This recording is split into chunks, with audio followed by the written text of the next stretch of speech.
and we will cry out going on. You are God who has saved us. We will rise to praise you. We lift a glorious sound. You are God who redeemed us. We will rise to praise you. We will cry out going on. You are God who has saved us. We will rise to praise you. We lift a glorious sound. You are God who redeemed us. We will rise to praise you. We will rise to praise you. Our lives before you. Every nation of creation will rise. You are worthy. Lift our hands to your glory. Every nation of creation will rise. Oh, we will rise. Oh, we will rise to you. Moses felt very inadequate. God had just instructed him from the burning bush to go to Pharaoh and demand from Pharaoh the release of all the Hebrew slaves. Now that had to be an intimidating assignment. Pharaoh was one of the most powerful, ruthless rulers on the face of the earth. Who would dare to confront Pharaoh? There was almost 2 million uneducated Hebrew slaves. Who could persuade that number of people to follow? And anybody in that day that was demanding abolition of slavery would sort of be the laughingstock of the entire nation and perhaps endanger their very own life. So Moses said to God, "Who am I, God, that I should go to Pharaoh and bring the Israelites out of Egypt?" There was a time in Moses' youth when Moses felt he could do just about anything. 40 years before, he had killed an Egyptian, a foreman, who he saw abusing one of his people, a slave. He thought perhaps the slaves would follow him in revolt. But instead, they only sneered. "Who do you think you are to try and rule over us?" So Moses had to flee for his very life. He became a shepherd in a land called Midian for 40 years. Now, Moses never envisioned himself, I don't think, as a community leader at all. I think Moses probably saw himself as only an obscure shepherd. So it's no wonder that Moses would say to God, "Who am I that I would go to Pharaoh?" And God said, "Well, I will be with you, Moses. In fact, I will prove it. I'm going to bring you back to this very spot on this very mountain, and you're going to worship me again." Mount Horeb, where God appeared to Moses in the burning bush, was also Mount Sinai, where Moses would receive the 10 Commandments. But Moses continued to submit one objection after another. "Who shall say that I sent thee?" God said simply, and I love this answer, "Tell them the Eternal One sent you." What if they don't believe me and they just scoff at me? God said, "I'll provide you with miraculous credentials. They'll believe you when they see the rod that you have in your hand turn into a snake," which is still the symbol of medicine today. Or when I turn your hand leprous and they see that. Or when you are able to turn water into blood. Those will be miraculous proofs. Moses said, "Okay, Lord, but I'm not a good speaker. I've never been eloquent in front of a group of people." God said to Moses, "You know, Moses, I made your tongue. I'll send Aaron to be your spokesman for you." And Moses pleaded, "Lord, I don't want to go. Please just send somebody else." Now, I think all of us here, if we were honest, would have to identify with Moses' feelings of inferiority. Maybe not all of you will. Maybe there are some of you who have been confident all of your life. Success came easy for you, and you've always been maybe a good athlete or the top student, the homecoming queen, the class president. Maybe in business you were quite a whiz. And maybe you don't understand people who have inhibitions, people who feel inadequate. In fact, in the church, when we sing "How Great Thou Art," there may be a few of you that think it's a tribute to you. Probably not, but maybe so. But I think more of us here can identify with Moses. And we struggle somewhere in our life with a sense of inferiority. It's a frustrating problem for many. And it's surprising how many people leave the impression externally that they are self-assured, confident, but inside they're struggling with the guilt and the inner hurt of inadequacy. Actor Harrison Ford, one of Hollywood's leading men of all time, undoubtedly, said in a television interview once, "I look at myself on screen and I think I look dorky." In a newspaper, there was an article a while back about model Christy Brinkley, who said that she's modeled in her last swimsuit at age 38 because she said she no longer looks good. Somebody said that Inferiority is going to a football game and being convinced that the players in the huddle are talking about you. Now, that might be a problem if that's how you feel. Dr. James Dobson suggests that the number one cause of depression among women is low self-esteem. He described the troubling thoughts that reverberate through an insecure mind like this. Wondering why you have no real friends.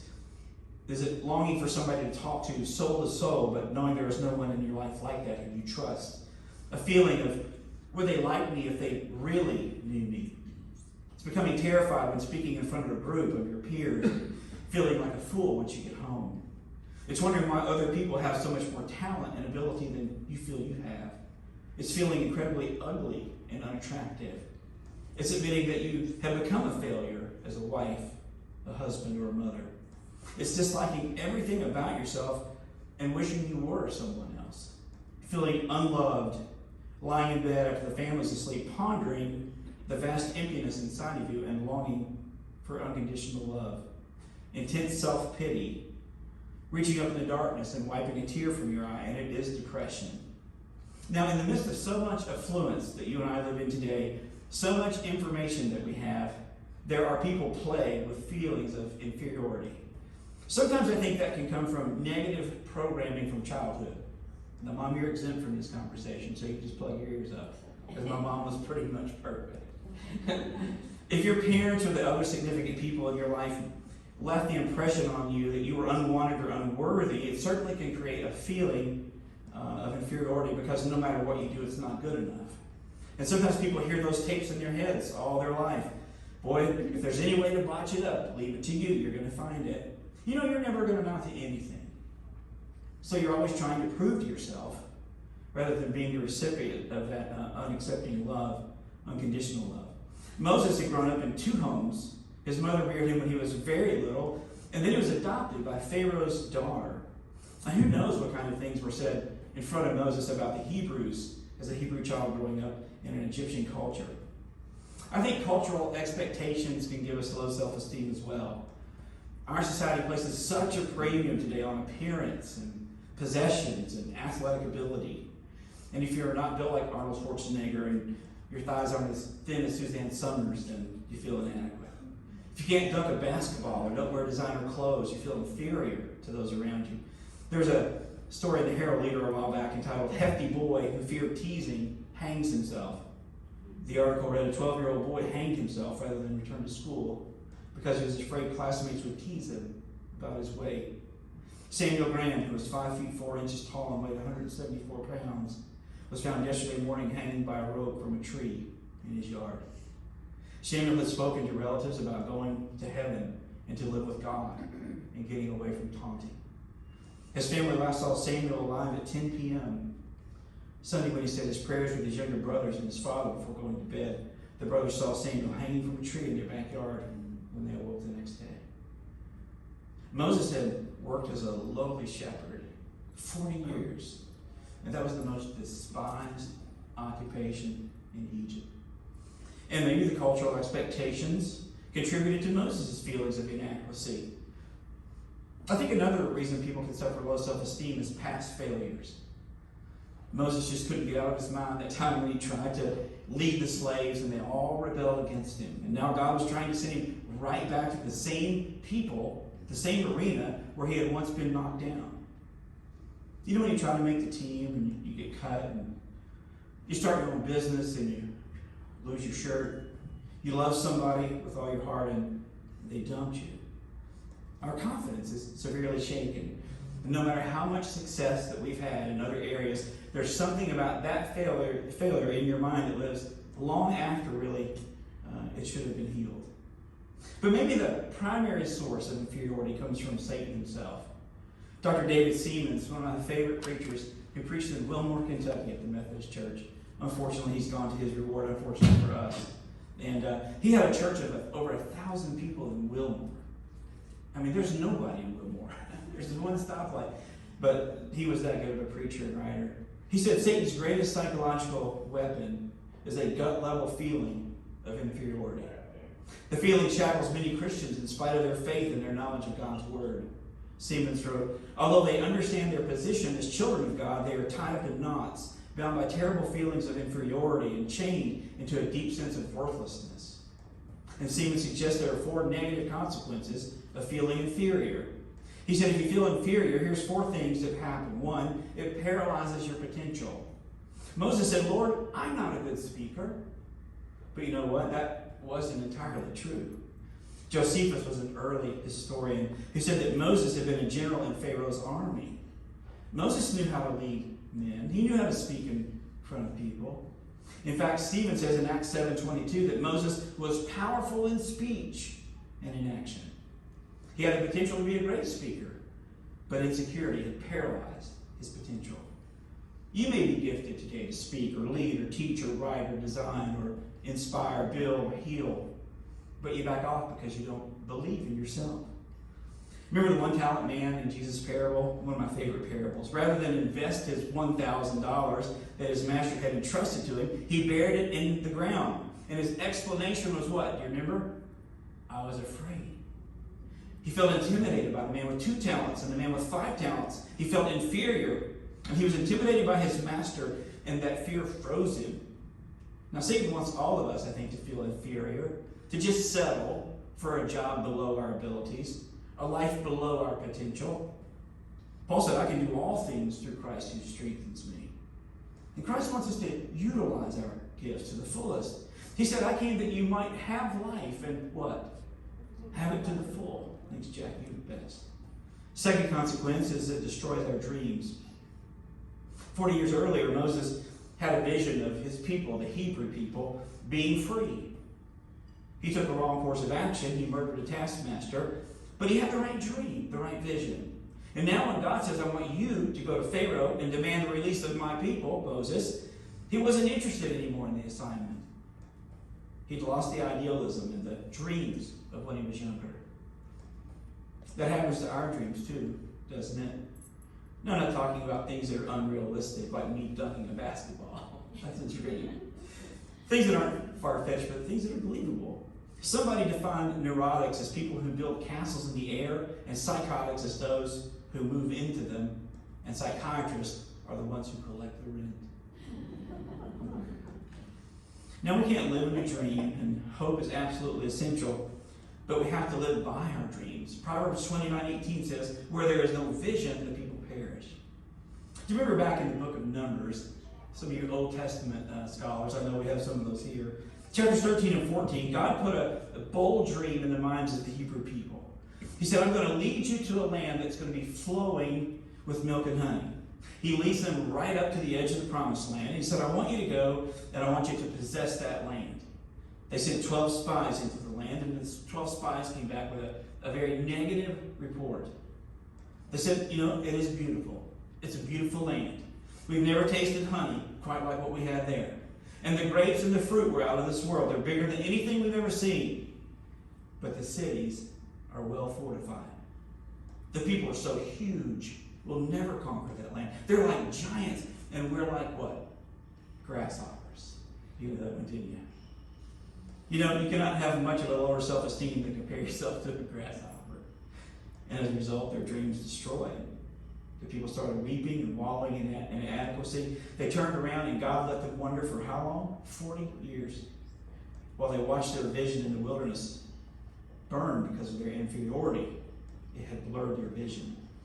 Now, God's dream was not some pie in the sky. It was a reality that he wanted to give them, and it was well within their reach and their ability. The land was ready. God was ready for them. The dream was ready. But the people weren't ready because of their low self-esteem and value and their lack of faith in what God could do. Ephesians 4:20 is still true. God is able to do immeasurably more than all we ask or imagine. It's time for us to dream, because where there is no dream, the people will perish. I think the truth is that thing is true to all of us. Satan wants to trick us into thinking of ourselves as little insignificant insects or grasshoppers. There's no reason for us to dream anything, to be filled with doubts and fear, and to underestimate what God still wants to do through you. If you don't dream, you can't achieve. The third consequence is it ruins relationships. It ruins our relationship with God when we feel inadequate. If you think of yourself as worthless, it's difficult for you to love God because God made you that way. If the design is wrong, it's not too long before you resent the designer.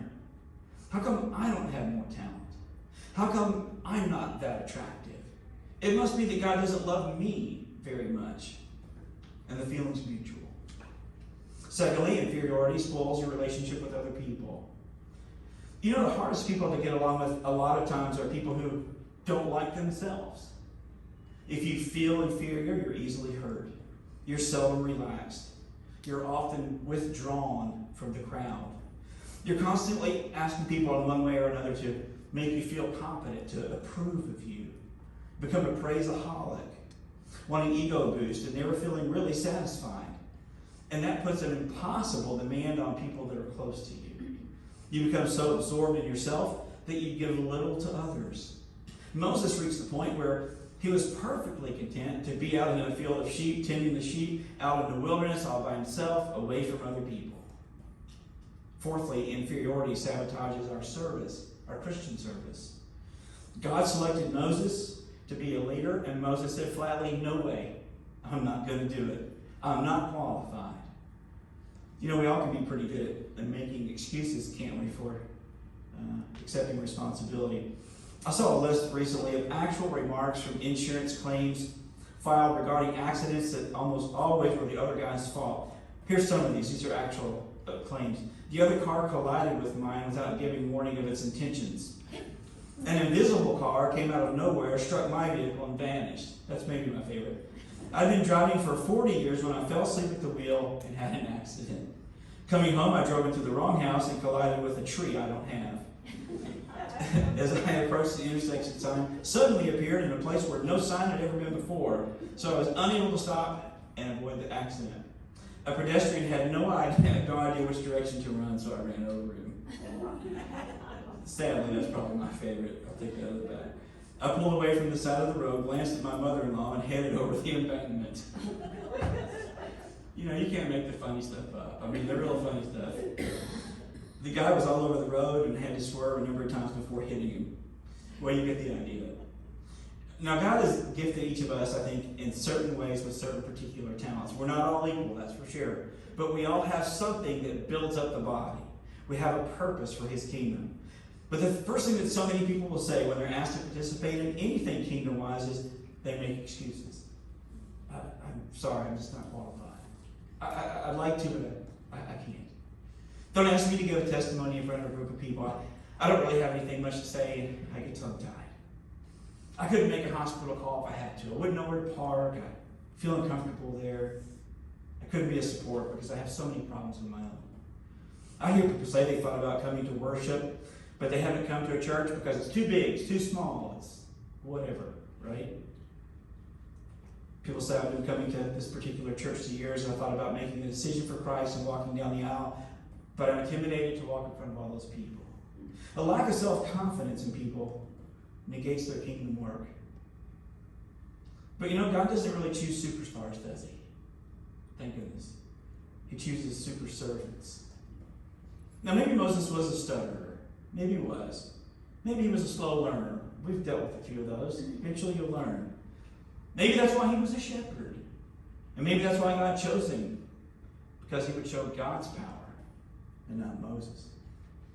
1 Corinthians 1:26, not many of you were wise. Not many of you were influential. Not many of you were of noble birth. But God chose the foolish things of the world to shame the wise. He chose the weak things of the world to shame the strong. Not many supermen or wonder women on God's team. A couple of years ago, I remember a lady who had been listening to some sermons on audio tape. A friend of hers was a member of that church, and she was in the hospital, As the preacher would come by, and she came by, they told me the story that he came by, and the first thing that she said to the preacher was, she said, on tape, you sound like you're tall and good looking. You're not at all like what I pictured you to be. Preachers get some real encouraging words like that sometimes. But seriously, the trouble with inferiority is that it robs God of the marvelous opportunities to show his power through our weaknesses. In fact, 2 Corinthians 12:9, Paul said, I will glory in my weakness, because they give God a chance to demonstrate his perfection.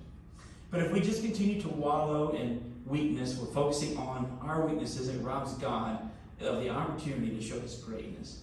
Now, I want you to notice a couple of things that Moses did that cured his inferiority. We've got some good news. If you're looking for a magic formula, I don't have that today. And it's not going to happen overnight. I don't have anything you can take home that'll fix it, so you may be disappointed. But I do see two things from this story that I believe are sort of the bottom line. Cures for low self-esteem. Number one, swallow your pride. Surround yourself with the sovereignty of God in your life. Moses eventually had to swallow his pride. He had to surrender to the authority of God in his life. God didn't say to Moses, okay, well, Moses, you know I understand. Let's just do it your way. Let's talk about your upbringing. Let's find some excuses. God didn't say that. God didn't say get in touch with your interpersonal self. The Bible in fact says that God's anger was kindled against Moses, and he commanded him to go and do what I commanded you to do, and Moses went. You see, we get sucked into the philosophy of 2021 and beyond that tells us to not believe that you're inherently valuable, that you have worth, that you're somebody, that you have unlimited potential, that you should stand up. But I'm going to tell you the spiritual truth today, and that's one that we won't hear in the world. And honestly, we don't have a lot of value apart from God. We really don't. There's over 4 billion people on this planet, and 3.99999 billion of them don't even know we're here today in this room and don't care. And we're not going to be missed when we're gone.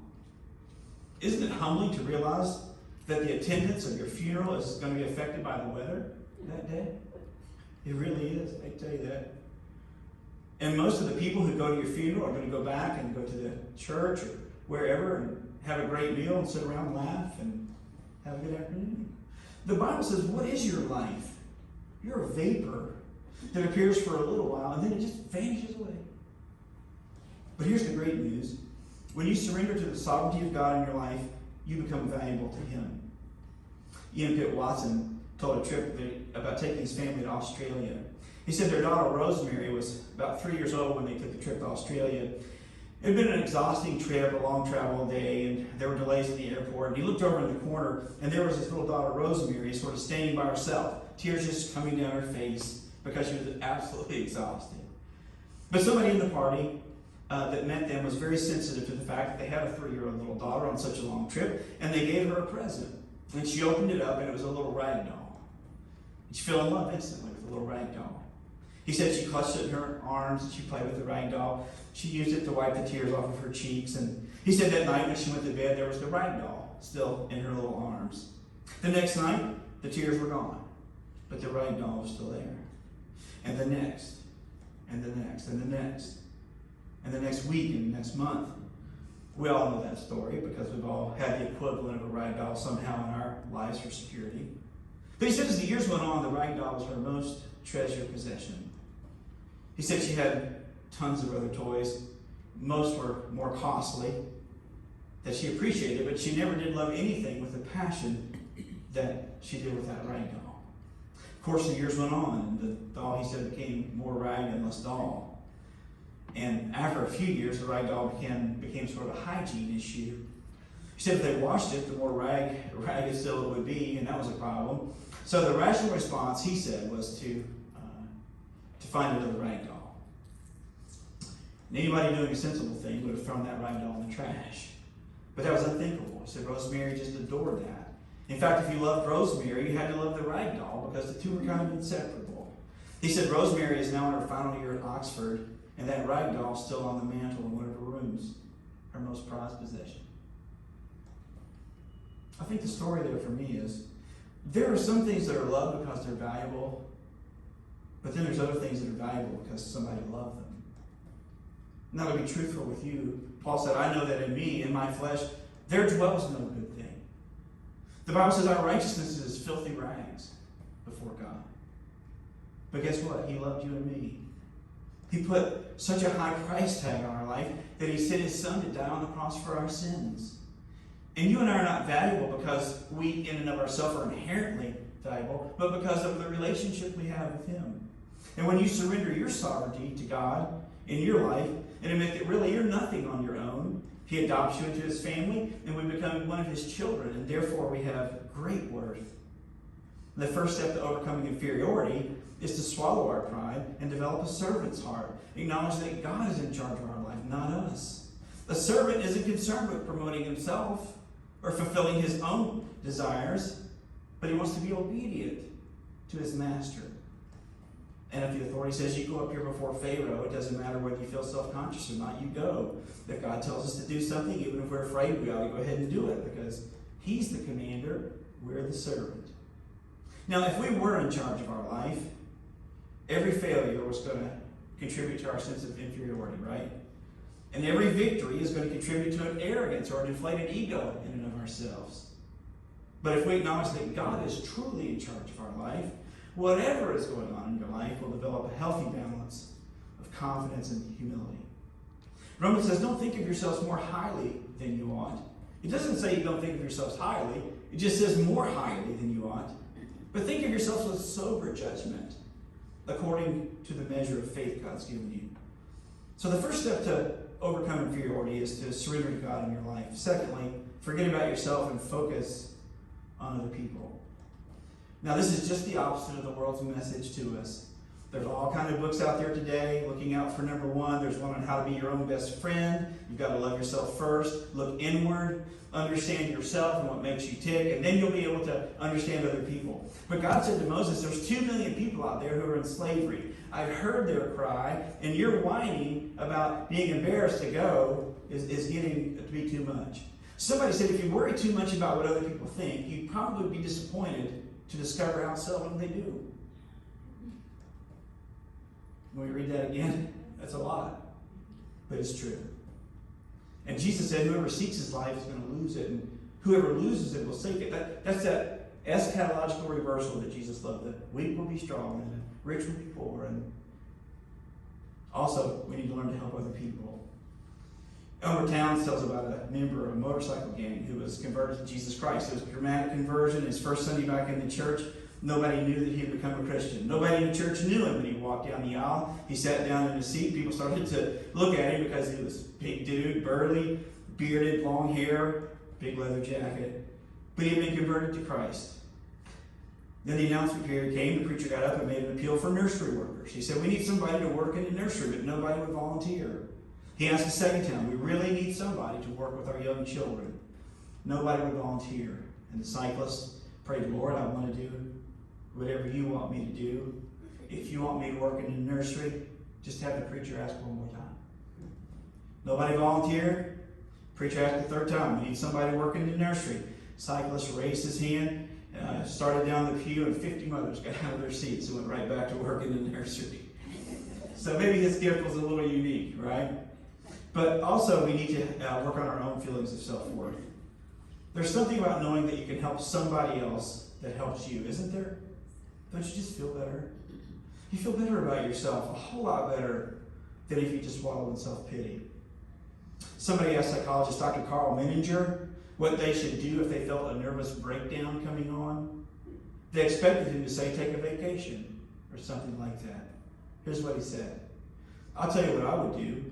I would go out of my house, lock the door behind me, I'd go across the tracks, and I would find someone who was in need, and I would do something to help that person. In other words, brothers and sisters, sound mental health is contingent upon our ministering to others and forgetting about ourselves. Jesus said it the best. The greatest among you will be what?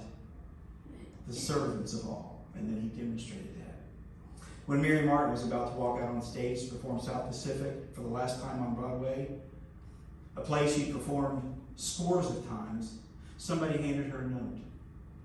She recognized the writing on her note, Mary Martin did, that of Oscar Hammerstein, who had written the musical score and was dying of cancer. And he apologized for not being able to be present at her final performance.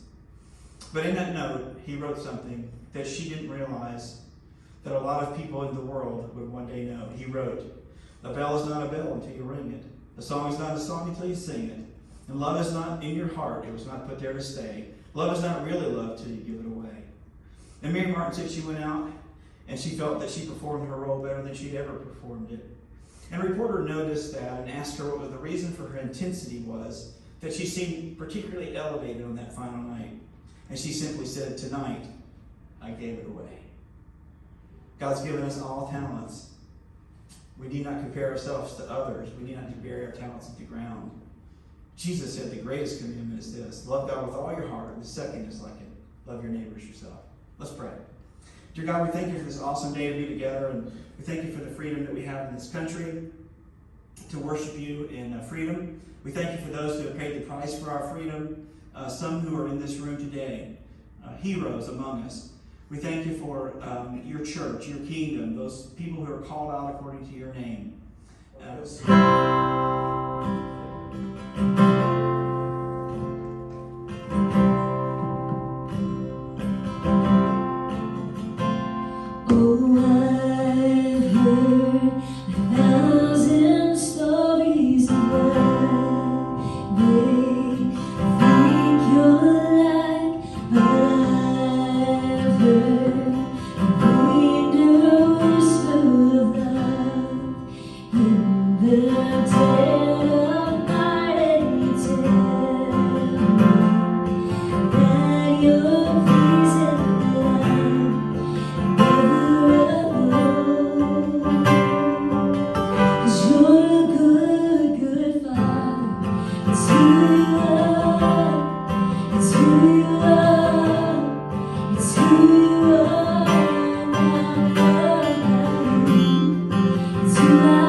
Who you are.